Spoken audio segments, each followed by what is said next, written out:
Hello! In this video, we are going to prove the following theorem. Let F and G be families of sets. Then the union of F and the union of G are disjoint, if and only if, for all sets A and F and B and G, A and B are disjoint. Now, if you recall, given a family of sets F, to say that X is an element of the union of F means that X is an element of some set in F. Now, notice, in proving this theorem, we're trying to prove a statement containing if and only if. So what we're going to do is we're going to prove if this is true, then this is true. And then we're going to prove if this is true, then this is true. Let's start out by proving if this is true, then this is true. And to do that, suppose that the union of F and the union of G are disjoint. From here, we want to prove that this is true. And we're trying to prove a statement about every set in F and every set in G. So give me any set in F and any set in G. I'll call them A and B, respectively. And now, with A and B, we want to show that A and B are disjoint. Which means we want to show that A and B share no elements in common. And one way in which we could show that is we could show that every element of A does not belong to B. So give me an arbitrary element of A. I'll call it X. And we're going to show that X does not belong to B. Well, since X is an element of A and A is an element of F, this tells us that X is an element of a set that is in F, which is precisely what it means for X to be an element of the union of F. However, since the union of F and the union of G are disjoint, this means that the union of F and the union of G share no elements in common. So since X is an element of the union of F, we must have that X is not an element of the union of G.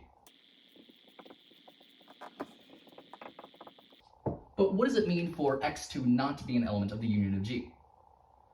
Well, we know what it means for X to be an element of the union of G. It means that X is an element of some set in G. So, to say that X is not an element of the union of G means that this is false. So we instead have that X is not an element of any set in G. Well, since B is a set in G, this means that X cannot be an element of B.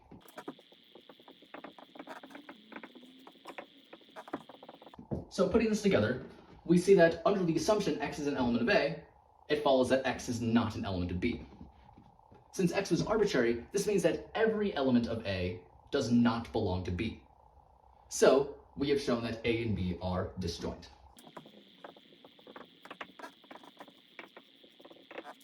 And now we see that under the assumption A is an element of F and B is an element of G, it follows that A and B are disjoint.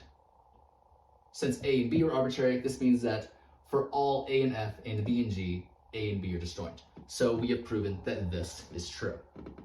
So if this is true, then this is true. Now we're going to prove the converse. That is, we're going to prove if this is true, then this is true.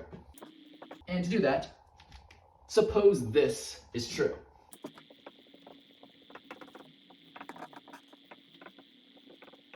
And our goal from here is to show that the union of F and the union of G are disjoint. And the way we're going to do that is we're going to show that every element of the union of F does not belong to the union of G. So give me an arbitrary element of the union of F. I'll call it Y. And from here, we're going to show that Y does not belong to the union of G. Now first, since Y is an element of the union of F, this means that Y is an element of some set in F. I'll call that set S.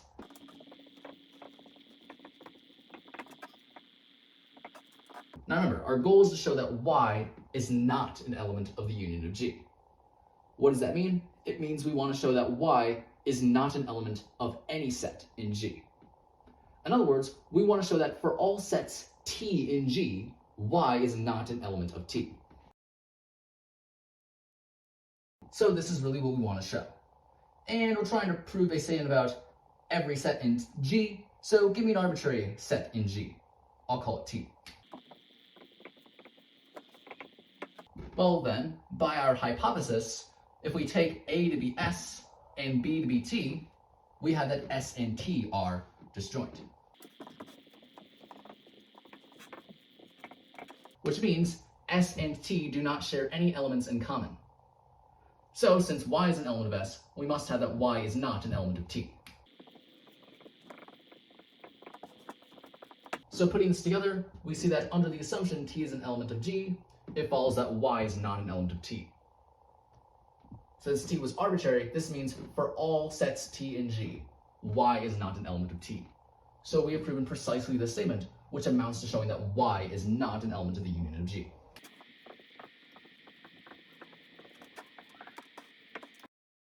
But now we see that under the assumption Y is an element of the union of F, it follows that Y is not an element of the union of G. And since Y was arbitrary, this means that every element of the union of F does not belong to the union of G. So we have shown that the union of F and the union of G are disjoint.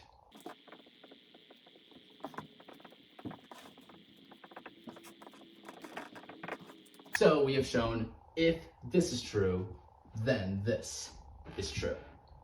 And we've proven both directions of the if and only if. So we've proven this entire statement. And that's exactly what we wanted to prove. So this completes the proof. And so yeah, that's pretty much it for this video.